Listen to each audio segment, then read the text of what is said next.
Let me take y'all back to a time. I'm really gonna have to think because I've noticed in these videos I've been going the nostalgia route, which it's almost warranted because it's like you want to know about the influence and how you got into it. So it automatically takes you back to a time when shit was quote unquote better.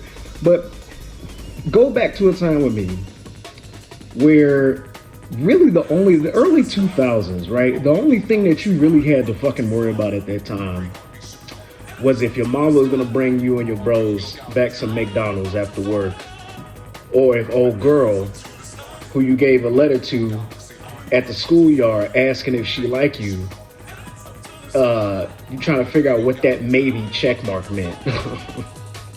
That was your biggest problems.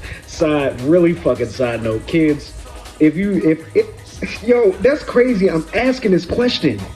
I'm realizing my age because I'm about to ask this question. This is a side tangent. We will get into the topic.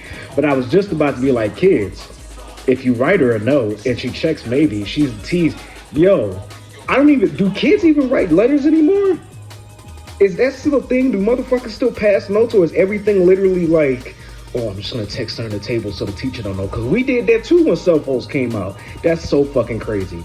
But kids, if you write her a letter asking if she likes you, and it says yes, no, or maybe, first of all, do yourselves a favor and eliminate the maybe. Give only two options, because if she says maybe, she's just a tease. She likes the attention and she likes the chase, but she don't want nothing to do with you. Y'all are gonna be friends forever. Anyway, back into the topic. These were the early kid day worries of a person like me, right?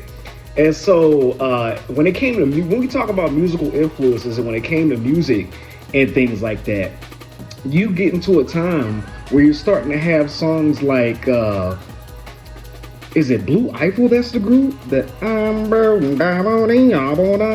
You got songs like that, and then you got songs like One More Time and the group like Daft Punk starting to dominate the market with this like futuristic space techno beat vibe that they got going about them.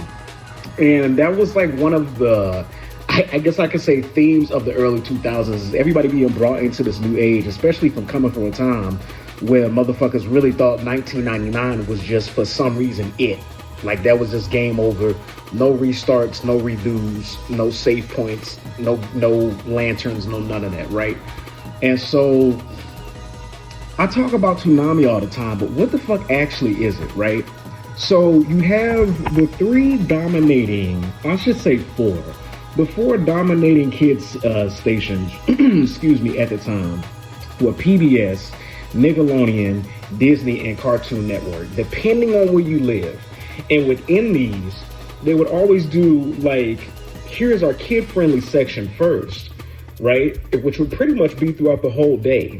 And then at a certain part of the day, or usually later towards the night, these shows would be like, okay, the kids are to bed, but we still got to keep this station running. We got to have something to play. So that's where you have things like, I was about to say Disney After Dark. Ooh, that is, I don't even know what the fuck that was. I'm more thinking of BET, especially during a time where, fuck, this is crazy. BET, VH1, and MTV still were channels that produced actual music. This is nuts. So Disney, during a certain time, would come back and play all of these old school black and white shows that were catered towards adults. Then of course you had things like Nick at Night. You'd have your Roseannes. You'd have your I Love Lucy's, all that other stuff. Cartoon Network had fucking Toonami. And actually the Toonami segments didn't even come till the later 2000s, like almost 2008, 2010. Toonami really spanned from like, I would say the hours of 2 p.m.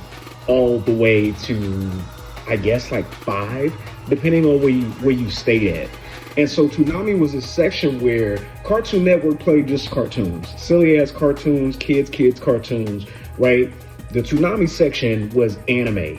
And it was, I think it was my first introduction into official anime coming into the States. And so it was like, it was mind blowing and crazy. And the thing about this segment, it wasn't just the, okay, we're changing over from the channel, here you go, right? They introduced this bomb ass like character, and the whole idea of him broadcasting all of these animes and these streams from outer space. That was the fucking theme. The theme of Toonami was outer space, futuristic. And one of the best parts about this goddamn show segment was the music and the bumpers that they would have for like the commercials, they would have for the introduction of the TV shows and things like that. So let's say, for instance, you have, of course I'm going to talk about Dragon Ball. Let's say you got Dragon Ball rolling in, right? And instead of just rolling in the show like, hey kids, get ready for the next episode of Dragon Ball. No, this motherfucker would come in so goddamn, it's like badass is the only way I can describe it, because that was the vibe of the time back then. So he'd come in and be like, all right kids, just got done with your homework, ready to watch some epic battles of Dragon Ball Z. Then the goddamn bumper would roll in, then the music would roll in, and the music is the reason that we're talking about this goddamn video today, right? Because one of the DJs behind it was DJ Clark Nova, and then there was Joe Boyd Vigil. I didn't learn about Joe Boyd Vigil until late, because I was really into the music of the bumpers of Toonami. And so once we got YouTube and Mom had finally got enough money to get a goddamn computer, and we always had access to the internet, I started learning about this artist. I started like, and like, goddamn, that's the shit that they used to play in the bumpers back when I was a kid, right? So the reason I like this music, and the reason I even wanted to talk about it today, is because the name of our group is called the Drum and Space Music Collective. And so the idea of it is anything, you know, space themed, futuristic, this idea of coming to a new world, or inviting people into a new world where, you know, it kind of gives off the same vibes as the Toonami show, right? We're broadcasting you, it's the same shit y'all see or hear almost every day, but we want to broadcast it to you in a way that we feel is cool, and that's space themed, right? And so with Joe Boyd Vigil, the album that I recommend for everybody to check out is Deep Space Bass. And the reason I like that album is because everything about that it says space, it says vibe. It was my first introduction into breakbeats, because while the CD, I'm gonna say, because I don't remember looking it up, I don't even remember it being classified as anything other than like TV bumpers or anything, but the actual genre of the album is D&B, drum and bass. However, a lot of it has, and when I say elements and influence, like directly put into there, a lot of the direct elements and influences of the album is breakbeats and jungle, and I don't think old school hardcore, like maybe original breakbeats, but not, I don't remember hearing any happy in that.